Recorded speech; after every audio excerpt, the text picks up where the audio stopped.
हाय।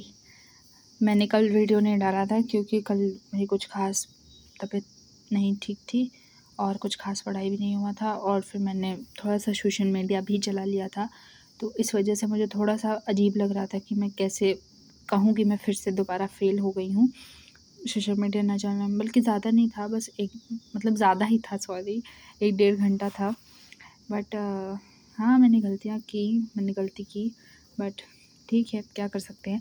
अब हमें आगे बढ़ना होगा एंड आई थिंक कि अब 2 दिन मेरे को गाँव में रहना है, जिससे मैं अभी गाँव में हूँ। तो अभी 2 दिन और रहूँगी एंड उसके बाद मैं वापस से इलाहाबाद चली जाऊँगी। एक्चुअली मैं अपने दादा-दादी के साथ रहती हूँ, तो मेरी दादी का हाथ डिसलोकेट हो गया था, इस वजह से हम लोग गाँव वापस आए थे, तो मम्मी-पापा के पास। तो अभी उनका हाथ तो ठीक है, इसलिए अब हम वापस जाएँगे। तो वहाँ पे मैं लाइब्रेरी जाती हूँ, तो वहाँ मेरी मतलब यहाँ पर भी अच्छी पढ़ाई होती है। ऐसा नहीं है कि इसमें मेरी गलती है, क्योंकि मैं थोड़ा-सा इसे ये आपने भी फ़ील किया होगा कि जब हम पहले कहीं और पढ़ रहे होते हैं एंड उसके बाद जब हम कहीं और जाते हैं, तो वो पता नहीं क्यों वो डिसिप्लिन ही नहीं बन पाता है। मैं जब स्टार्टिंग में आई थी तो मैंने अपना डिसिप्लिन मेंटेन किया था, तो 3 दिन बहुत अच्छा मेंटेन हुआ था। लेकिन 4-5 दिन के बाद वो एक डिस्ट्रैक्शन के लूप में मैं फँसती चली गई। मुझे मन ही नहीं करता था कि मैं पढ़ाई करूँ। फिर मैंने डिसाइड किया कि चलो नहीं मन कर रहा है, तो मैं नोट्स ही लिख लेती हूँ। तो फिर मैं नोट्स ही लिख रही थी, लेकिन उसके चक्कर में मेरा बैकलॉग बहुत ज़्यादा बढ़ गया। लेकिन हाँ, इस चीज़ से मैंने एक चीज़ मतलब वो कि आप सिचुएशंस हैंडल नहीं कर सकते हो, लेकिन आपको अपने मन को हैंडल करना ही होगा। अगर आप क्योंकि भाई अभी नहीं, अभी चलो 12th है, ठीक है? लेकिन आगे भी ऐसी कई सारी सिचुएशंस होंगी जब आपको ट्रैवल करना होगा, कहीं और जाना होगा। अगर हम यही सोच लेंगे कि मन ही नहीं करता है, तो कोई फ़ायदा नहीं है। हाँ, फिर मैंने पढ़ना स्टार्ट किया है, तो अभी तो जैसे 7-8 घंटे मेरी पढ़ाई ठीक-ठीक हो जाती है, बहुत अच्छी नहीं होती, मुझे पता है। इसकी वजह से मतलब इन सब की वजह से थोड़ा मेरा बहुत थोड़ा नहीं, बहुत ही होमवर्क का बैकलॉग हो गया है, कुछ लेक्चर्स का हो गया है ना? तो अभी देखते हैं कि और कितना कर पाते हैं। अभी जैसे फ़िज़िक्स में मेरा 1D तक हुआ है, 1D में 2-3 लेक्चर बचे हुए हैं, वो करना है, मतलब अर्जुना से ही, राजन सर से। एंड लॉज़ ऑफ मोशन भी फुली कंप्लीट हो गया है, बस आई थिंक 2 या 3 लेक्चर, हाँ, 2 लेक्चर बचे हुए हैं। तो क्या रुको, हाँ, 3 लेक्चर्स बचे हुए हैं, सॉरी, 3 लेक्चर्स में बचे हुए हैं। लेक्चर 15 करना है, लेक्चर 16 करना है और 1-2 होमवर्क थे जो मैंने नहीं देखे थे। मतलब मुझे टफ़ लगे थे, वो मैंने कंप्लीट नहीं किए थे, तो वो वाला करना है, वो मैं कंप्लीट कर लूँगी। अभी तो जैसे कल पूजा है, तो कल पूजा है तो उतना नहीं पढ़ाई हो पाएगा जहाँ तक हमको लगता है। ठीक है, तो मैंने सोचा है कि मैं थर्मोडायनामिक्स के जो शॉर्ट नोट्स बनते हैं वो मैं बना लूँगी। लेक्चर 3 तक मैंने किया है। लेक्चर 3 हाफ़ किया है, आधा किया, आधा नहीं किया है। तो लेक्चर 3 आज कंप्लीट करके लेक्चर जो भी शॉर्ट नोट्स हैं वो बना लूँगी कल, सो दैट कि पूजा और उन सब के चक्कर में आराम से तक में कंप्लीट हो जाएगा एंड थोड़ा-सा माइंड भी फ्रेश हो जाएगा पूजा से। एंड फिर उसके बाद परसों मैं मतलब मैं वापस चली जाऊँगी। तो देखते हैं कि कैसा चलता है। एंड अभी तो अगर आज के टारगेट की बात करूँ, मतलब कल तो बताया कि कल अच्छे से पढ़ाई नहीं हो पाई। बस थोड़ा बहुत थर्मोडायनामिक्स पढ़ा था, तो थोड़े से शॉर्ट नोट्स बनाए थे। एक मिनट दिखाती हूँ।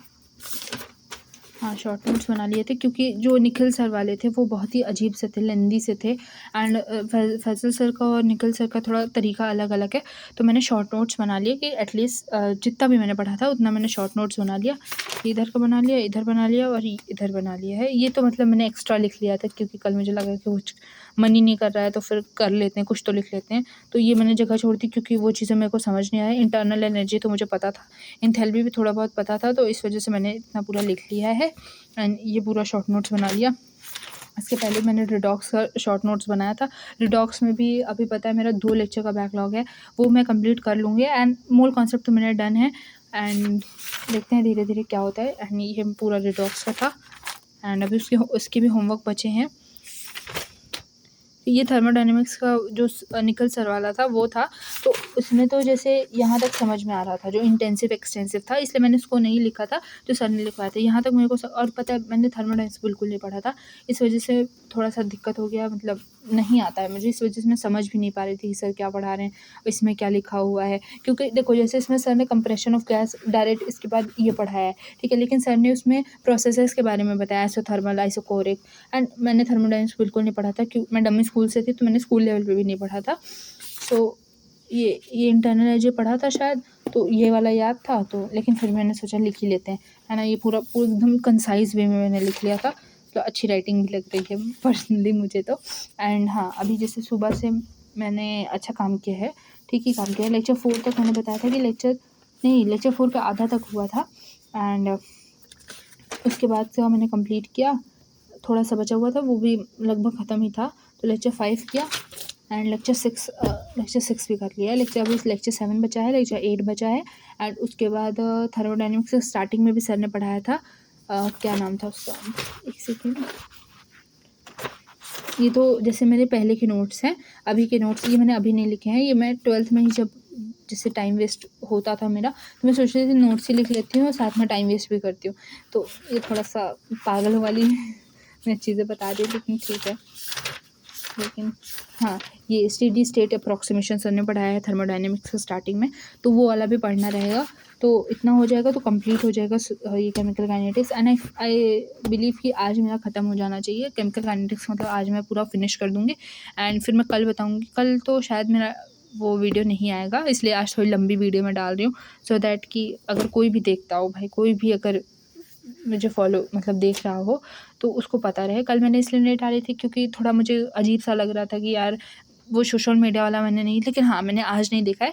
आज आई थिंक 5-10 मिनट देखा था, लेकिन अब उतने के लिए sorry, I am so sorry. But मैं धीरे-धीरे कोशिश करूँगी कि बिल्कुल भी ज़ीरो हो जाए, ठीक है। तो अभी तो बस इतना ही है।